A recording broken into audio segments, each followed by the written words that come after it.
She arrived on a Tuesday with a trunk that did not close all the way and a shawl that had seen too many winters. The room she had rented was no longer hers. The husband who had once made it hers was 2 years in the ground. And the town, which had once nodded to her on the street, now looked past her, the way people look past a debt they do not wish to pay. There is a kind of cold that has nothing to do with weather. It settles in a woman's chest when every door she knocks on stays shut, when the innkeeper shakes his head before she has finished asking, when the last light in town goes out and she is still standing in the road with nowhere left to try. She had asked twice. She would not ask a third time. At the edge of the county, past where the road gave up being a road, there was a ranch with one lamp lit and one man who kept to himself. He was not known for kindness, only for work. He did not go to church suppers or town meetings. He mended his own fences and buried his own dead and asked nothing of anyone, which the town had long ago decided was the same as asking too much of himself. That night, a woman stood at his gate with nothing left to lose and no right to expect an answer. And a man who had spent years learning to want nothing looked at her the way a man looks at something he is trying to place. He did not ask her story. He did not ask her name. He only said the fire was going and that she should come sit by it before the cold got any worse. Some doors open because a person is generous. Others open because a person recognizes, in the face of a stranger, the same tiredness they have been carrying alone for a long time. This is the story of what happened after that door opened, and of two people who had both stopped expecting anyone to stay, and stayed. The boarding house on Miller Street had never been grand, but it had been hers in the way that a rented room can belong to a person who has nowhere else to put her name. Josephine Hale had lived in it for 2 years, ever since her husband Daniel had been thrown from a wagon on a stretch of road no one had bothered to fix. And in that time she had learned the particular sound the floorboards made when Mrs. Ashford, the landlady, was coming to collect the rent. On this Tuesday, the sound came earlier than usual, and Josephine knew before the knock what it meant. The envelope in her hand had come back from the mill office with the word "declined" written across it in another man's hand, and there was no version of the conversation that followed which ended with her staying. Mrs. Ashford was not cruel about it, only tired, the way people get tired of carrying someone else's trouble alongside their own. She said the words a widow learns to expect eventually, about sympathy running only so far, about a business that could not be run on kindness. Josephine did not argue. She had already noticed these past months how the town's patience for her circumstances had thinned the way cloth thins at the elbow, worn down not by any one unkindness but by the sheer number of days it had been asked to stretch. She packed the trunk that did not close all the way, folded the shawl that had been her mother's, and stepped out into a cold that had teeth in it. The town of Larkspur was not unfriendly by nature. It had simply decided, in the manner small towns do, what kind of story Josephine's life had become, and it treated her accordingly. The women at the mercantile lowered their voices when she passed, not out of malice, but out of a discomfort they did not examine too closely. The men tipped their hats and looked elsewhere. She had asked at the inn first, offering to work for her keep, scrubbing floors or minding the kitchen, and the innkeeper had shaken his head before she finished the sentence. She had asked at the church parsonage second, and the reverend's wife had given her a length of bread wrapped in cloth and an apology that solved nothing. Josephine had thanked her anyway. She had been raised to thank people, even when their kindness cost her nothing and changed nothing. By the time the light began to fail, she had stopped asking. There is a point past which a person stops knocking on doors, not from pride, but from the plain arithmetic of it. The understanding that each refusal costs something the body cannot easily replace. She walked instead, the trunk heavy in one hand, the bread in the other, following the road out past the edge of town because staying meant sitting on a bench in the cold and being seen to sit there. Movement, at least, felt like a decision. The wind came down off the ridge and found the gaps in her coat the way it always found the gaps in things. And she pulled the shawl tighter and did not look back at the lights of Larkspur going out one by one behind her. She did not know whose land she had wandered onto. The fences here were mended in a way that told her someone kept them, and the fields beyond had the look of ground that was worked rather than merely owned. A single lamp burned in the window of a low house set back from the road, and beside it stood a barn, dark and quiet, and a corral where she could hear, without seeing, the soft shifting of a horse settling for the night. Josephine stood at the gate for longer than she meant to. She had never in her life shown up uninvited at a stranger's door, and something in her resisted it even now, even with the cold pressing in and the last of the daylight gone the color of ash. What decided her was not courage. It was the wind picking up, and the bread going stiff with cold in her hand, and the plain fact that there was no other lit window for a mile in any direction. She set her hand on the gate latch and found it unlatched already, as though it had never occurred to whoever lived here that it needed locking. That more than anything gave her a moment's strange comfort, the sense that this was a place built without much fear in it. She walked the short path to the door, the trunk banging against her leg, and stood on the step gathering the little breath she had left before she raised her hand to knock. Before her knuckles touched the wood, the door opened. A man stood in the frame, tall in the unhurried way of someone who has never needed to make himself seem larger than he is, with a lamp held low so as not to catch her full in the eye. He did not speak first. He looked at her the way a man looks at something he is trying to place, not unkindly, but without pretending he understood yet what he was seeing. Josephine felt the cold rush past her into the warmth of the doorway and felt, too, the sudden and total loss of whatever she had planned to say. "I did not mean to trouble you," she managed. "I saw your light." He did not ask her name. He did not ask where she had come from, or why a woman was standing at his gate after dark with a trunk that would not close. He only stepped back from the door, just enough to let the warmth reach her, and said the fire was still going, if she wanted to come sit by it a while. It was such a plain offer, made in such a plain voice, that Josephine almost did not trust it. She had grown used to kindness arriving with conditions attached, spoken or not. This man offered his fire the way another man might offer directions, as though it cost him nothing to give and required nothing from her in return. She crossed the threshold because the alternative was the road, and because something in his stillness told her that stepping inside would not be held against her later. The house smelled of wood smoke and coffee left too long on the stove, and it was plainer than her rented room had been, but it was warm in a way that room had never managed to be. He took her trunk from her hand without being asked, set it by the door, and gestured toward a chair pulled close to the hearth. He did not sit across from her and study her. He busied himself instead with the coffee pot, giving her the privacy of not being watched while she caught her breath. And Josephine understood, before either of them had said more than a dozen words, that she had walked into a kind of quiet she had not known in a very long time. Outside, the wind kept working at the corners of the house, the way it had worked at her coat on the road, but it found nothing to take hold of here. The lamp burned steady. The fire popped once and settled. Josephine sat with her hands folded in her lap, the bread from the parsonage forgotten on the table beside her, and for the first time since the knock on her door that morning, she let herself stop bracing for the next thing to be taken away. His name was Nathan Cooper, and he told her so only after the coffee had been poured, as though the order of things mattered to him, warmth before names, comfort before questions. Josephine gave her own name in return and nothing more, and he did not press for the rest of it.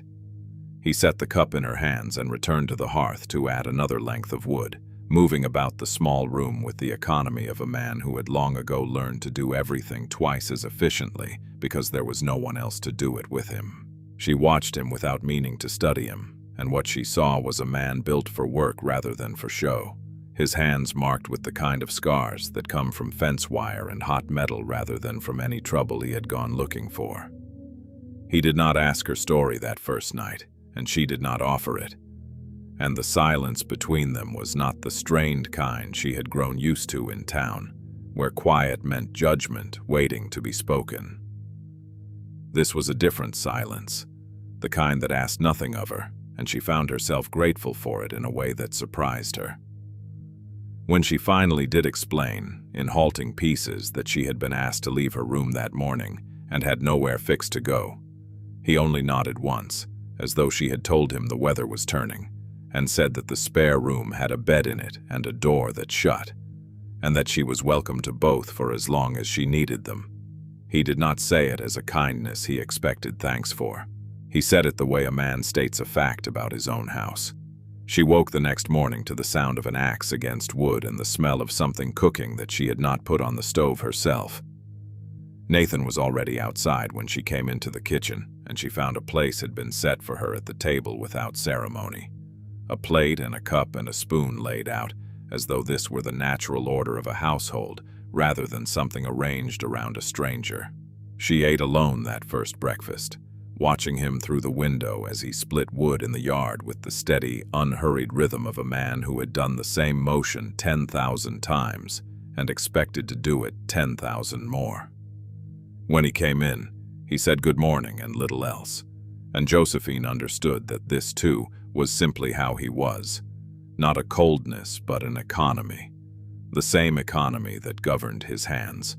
By midweek, word had reached town that the widow Hale was staying out at the Cooper place, and Wednesday brought with it the particular attention that Larkspur reserved for anything it had not yet decided how to feel about. Mrs. Ashford mentioned it to the woman who ran the mercantile, and the woman who ran the mercantile mentioned it to nearly everyone who came through her door before noon, each retelling adding a little more shape to a story that had, in truth, very little shape to it at all. Josephine felt the weight of it even from a distance, the way a person can feel a storm building before the first cloud is visible.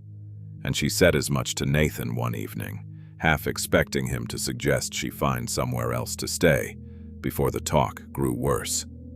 He did not suggest anything of the kind. He set down the harness he had been mending and looked at her for a long moment, the same unhurried look he had given her at the door that first night, and said that people would talk, regardless of what she did, and that he had never found much use in arranging his life around what people who knew nothing about it chose to say. It was the longest string of words she had heard him speak since her arrival, and there was no heat in them, only a plain and settled conviction, the kind a man arrives at only after being talked about for a good many years himself. Josephine did not know yet what had made Larkspur wary of Nathan Cooper before she had ever met him, but she recognized in his voice the particular calm of someone who had already made peace with being misunderstood. The days that followed took on a shape she had not expected to find again so soon after losing the one she'd had with Daniel. She began, without either of them discussing it, to take over small pieces of the household that had clearly gone untended in the years Nathan had kept it alone. She mended the curtain in the kitchen that had been pinned instead of stitched. She scrubbed the pot that had been scoured but never quite gotten clean, and reorganized the shelf of tins in a way that made sense to her hands, even if it made no particular sense to his.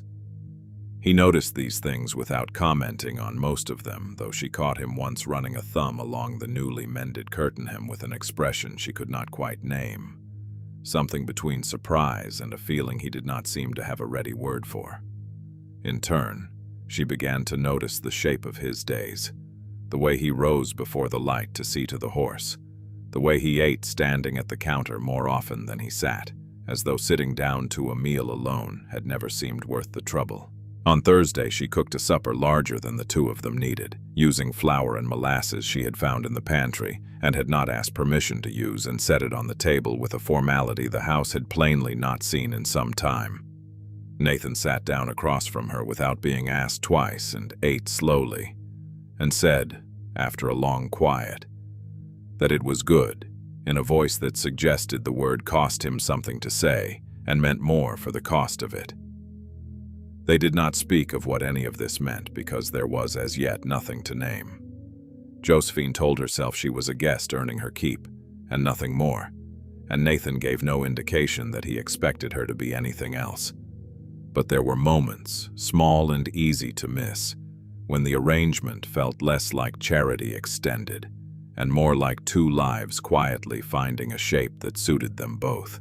He left the lamp burning in the front window longer than the work required, as though he wanted the house to look occupied and warm from the road. She began setting his coffee where he liked it without being told, the way a person learns another person's habits without deciding to. The town's talk did not stop, and if anything, it grew a little louder as the week wore on, carried mostly on the tongue of a woman named Mabel Whitfield, who ran the boarding house 2 doors down from where Josephine used to live and had strong opinions about what was proper for a widow to do with her grief. Nathan heard some of it secondhand and said nothing, which Josephine had already come to understand was his particular way of answering things that did not deserve a louder response. She found, to her own quiet surprise, that she minded the talk less with each passing day, not because it had stopped, but because the fire in Nathan Cooper's hearth had begun to feel less like a shelter borrowed for a night, and more like something she might, if she let herself hope for it, come to call her own. The weeks that followed settled into a rhythm neither of them had planned, but both had, in their own quiet ways, begun to depend on. Josephine rose now before the sun most mornings, not because Nathan asked it of her, but because the kitchen felt like hers to tend, and there was a satisfaction in having the stove going and the coffee started before he came in from the barn. He took to leaving the milk pail by the door instead of carrying it straight to the spring house, a small change that meant nothing to look at, and everything in what it said, that he had begun arranging his own habits around the fact of her presence. Neither of them spoke of these adjustments. They simply happened, the way water finds the lowest ground without needing to be told where to go.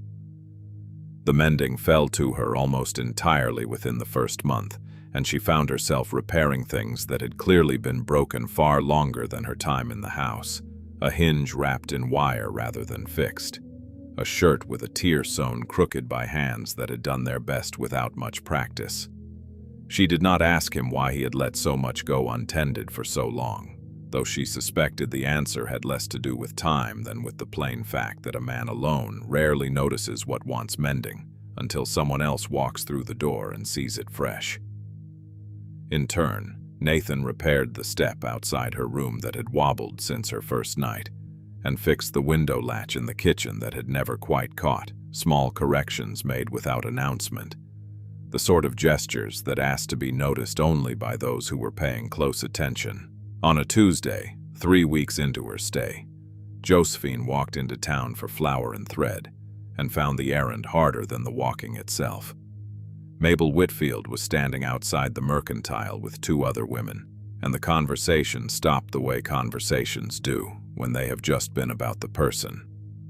Now arriving to hear them, Mabel's greeting was polite enough on its surface, all good morning and fine weather.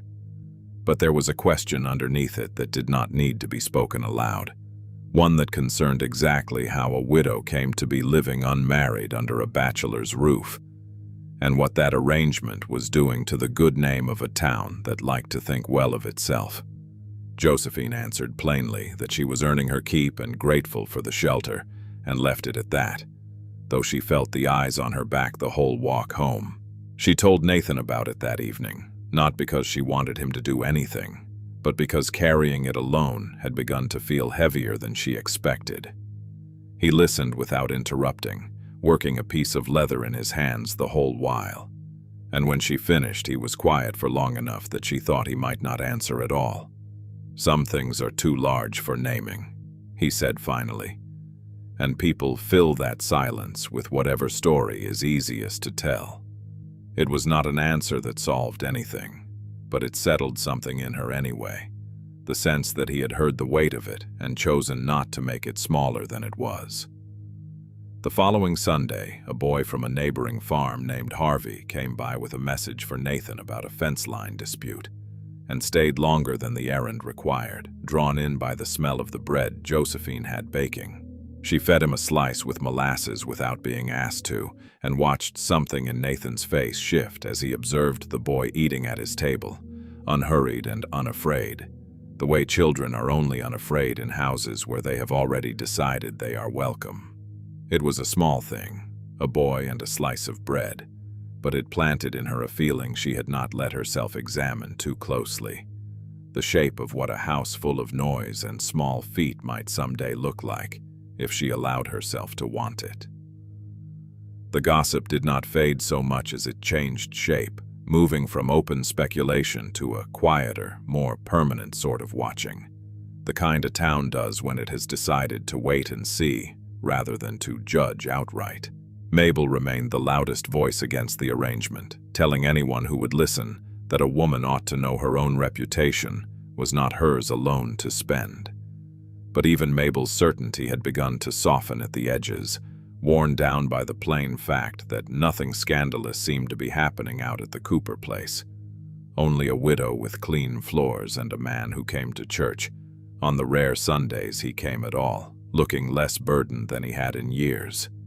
People notice ease in a man they once thought incapable of it, even when they are reluctant to say so aloud. It was on the porch, one evening in late autumn, that something shifted between them without either one naming it. Josephine had come out to shake the crumbs from the tablecloth and found Nathan sitting on the step, looking out at the dark line of the pasture where the horse moved slow and content in the last of the light. She sat beside him, not across, the two of them quiet in the particular way that had become comfortable rather than uncertain.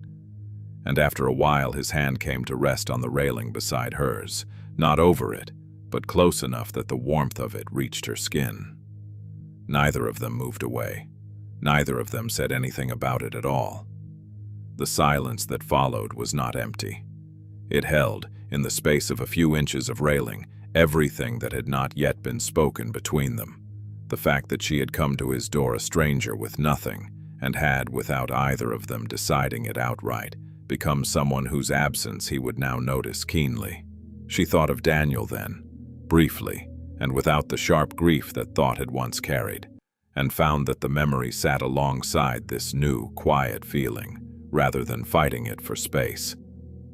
Grief and hope can share a house, she was learning, the way two people can share a porch step without either one needing to move. Nathan spoke first, which was rare enough that she turned to look at him directly. He said only that the house had been quieter than it should have been, for longer than he cared to admit, and that he had stopped noticing it until it wasn't quiet anymore. It was not a declaration, not the kind of words she had once heard from Daniel in the easy early days of their own courtship. But it was, for a man built the way Nathan was built, very near to one. Josephine answered that she had noticed something similar in herself, and left it there, because some things, once said carefully enough, do not need to be said twice to be understood. They sat together until the cold finally drove them in, his hand still beside hers the whole while. And if either of them lay awake afterward, turning the moment over, neither said so the next morning.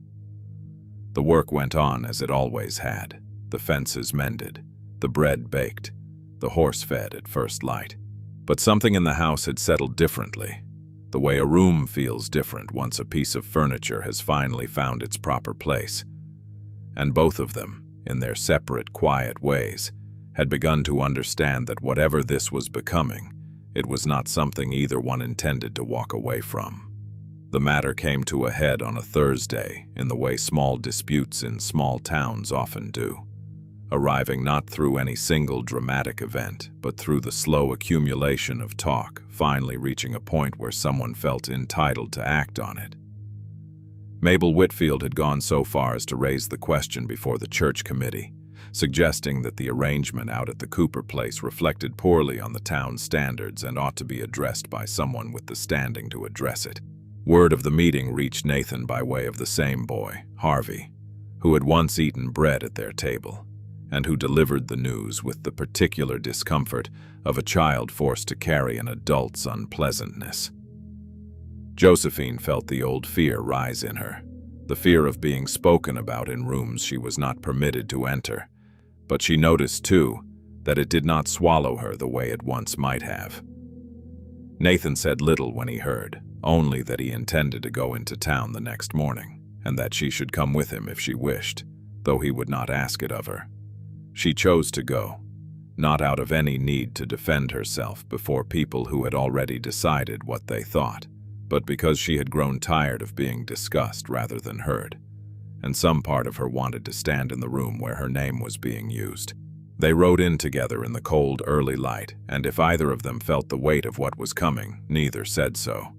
The silence between them steady rather than strained, the kind of quiet two people share when they have already decided where they stand. The meeting was held at the church hall, and by the time they arrived, a good portion of the town had gathered, drawn less by the committee's business than by the plain curiosity of wanting to see how the matter would resolve itself. Mabel spoke first, as Josephine had expected, laying out her concerns in the careful, righteous language of a woman who believed herself to be protecting something rather than attacking anyone. She spoke of propriety and of example, and of what the young people of Larkspur might learn from watching a widow live unmarried under a bachelor's roof, and there were nods among the gathered crowd, though fewer than she perhaps expected. Nathan stood when she finished, and the room quieted the way a room quiets for a man who rarely asks for its attention, and therefore commands it fully when he does. He did not raise his voice. He said only that Josephine Hale had come to his door on a night when no other door in town had opened to her, and that he had offered her a fire and a roof because it had never occurred to him not to, and that if the town wished to judge a man for that, it was welcome to judge him. But it ought not to judge her for accepting a kindness she had done nothing to shame herself in accepting. He said it plainly, without heat, the way he said most things, and then he sat back down. The silence that followed was not the same silence that had followed Mabel's speech. It carried a different weight, the particular stillness of a room recalculating what it had been so certain of only a moment before. Someone near the back, an older man who had known Nathan's father, said quietly that the boy had always done right by his neighbors, even when his neighbors had not always done right by him. And the remark seemed to loosen something in the room, permission granted for others to reconsider what they had assumed. Mabel did not concede the point aloud, but she did not press it further either, and in a town like Larkspur, a silence like that was as close to an apology as anyone was likely to get. The committee took no formal action, which was itself its own kind of answer, and the meeting dissolved into the ordinary business of a Thursday morning, people filing out to their errands as though nothing unusual had happened at all. Josephine walked out beside Nathan into the cold sunlight and found that the eyes that followed her now carried less judgment than they had even a week before. Curiosity mostly, and here and there something that might have been quiet respect. She did not need the whole town's approval. She had come to understand, in her months at the Cooper place, that dignity did not require an audience to be real. Only a life lived honestly enough that the truth of it eventually spoke for itself. That evening, back at the ranch, Nathan found her on the porch as the light was fading, and sat beside her the way he had taken to doing most evenings now, his hand finding its place on the railing near hers without either of them remarking on it. He told her, in the fewest words he could manage, that he did not intend for her to feel she needed anywhere else to go, not now and not later, and that the house had never once, in all the years before her arrival, felt the way it felt with her in it. It was not a proposal in the way a storybook might have written one, no ring produced with ceremony, no declaration shouted to the stars. But it was, for a man who measured his words as carefully as Nathan Cooper did, everything he had to give, offered plainly and completely. Josephine answered that she had stopped thinking of anywhere else as home the night he had told her the fire was still going, and that she saw no reason to start thinking that way again now. The words passed between them quietly, the corner of his mouth moving in the closest thing to a smile she had seen from him yet, and neither of them needed to say more than that. Some agreements are made in exactly this way, without witnesses or ceremony, built instead on the accumulated evidence of many small mornings spent choosing, again and again, to stay. The wind moved through the pines beyond the pasture, indifferent and constant, and the horse in the corral shifted and settled for the night, and the two of them sat together on the step a while longer before the cold finally sent them in. The fire burned low in the hearth that night, banked for morning the way it always was, and the chimney breathed its steady thread of smoke up into a sky gone hard and bright with stars. The river beyond the property, frozen thin at its edges now that winter had properly arrived, kept moving beneath its ice the way rivers do, patient and unseen, waiting for a thaw that would come in its own time and not a moment before. The pines held their long shadows across the snow, and the lamp in the front window stayed lit past the hour it needed to, because a lit window, Nathan had once said, made a house look occupied and warm to anyone passing on the road. Nothing about the land itself had changed. The work went on as it always had, and the seasons would keep their same slow turning, indifferent to the small human warmth being built inside one modest house at their center. And that was the story of Josephine Hale and Nathan Cooper, a woman who arrived with nothing but a bag and a spine and left with everything that actually matters. Let me know in the comments if you enjoyed this one. Thank you.